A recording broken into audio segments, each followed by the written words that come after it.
એક પિતા જે પોતાના પરિવાર માટે બધું કરે છે પણ એની કદર કોઈ નથી કરતું.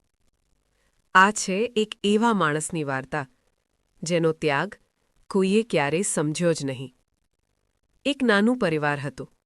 પિતા, માતા અને એક દીકરો. પિતા રોજ સવારથી સાંજ સુધી મહેનત કરતો, માત્ર એ માટે કે એનો દીકરો ખુશ રહી શકે, એના સપનાઓ પૂરા થઈ શકે. પણ દીકરો એ ક્યારેય સમજતો નહોતો. એને લાગતું કે પિતા ક્યારેય એની માટે સમય નથી કાઢતા, એને પ્રેમ નથી કરતા. એક દિવસ દીકરાએ ગુસ્સામાં કહી દીધું, "તમે ક્યારેય મારા માટે કંઈ કર્યો જ નથી."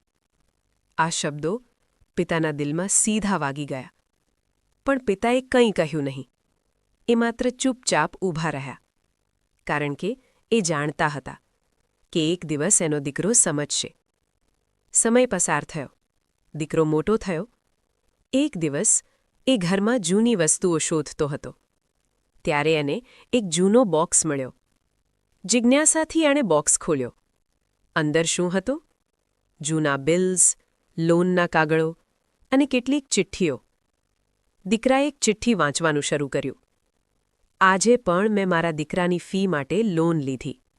પૈસા ઓછા છે, પણ હું ખુશ છું, કારણ કે મારો દીકરો એક દિવસ મોટો માણસ બનશે." બીજી ચિઠ્ઠીમાં લખેલું હતું, "આજે હું બીમાર છું, પણ કામ પર જવું પડશે, કારણ કે જો હું રોકાઈ જાઉં તો મારા દીકરાના સપના અધૂરા રહી જશે." આ વાંચીને દીકરાની આંખોમાં આંસુ આવી ગયા. એને સમજાયું કે જે પિતા સામે એ ગુસ્સે બોલતો હતો, એ જ પિતા એની માટે દરરોજ તૂટતો હતો. એ જ પિતા પોતાના સપનાઓ છોડીને એના સપનાઓ બનાવતો હતો. દીકરો તૂટી ગયો. એ તરત જ પિતા પાસે ગયો અને એમને ગળે લાગી ગયો. "મને માફ કરો પપ્પા, હું તમને ક્યારેય સમજ્યો જ નહીં." પિતા માત્ર હળવું સ્મિત કર્યું અને કહ્યું, "બેટા, પિતા ક્યારેય સંતાનો સામે પોતાની તકલીફ બતાવતા નથી, કારણ કે એ ઈચ્છે છે કે સંતાનો હંમેશા ખુશ રહે.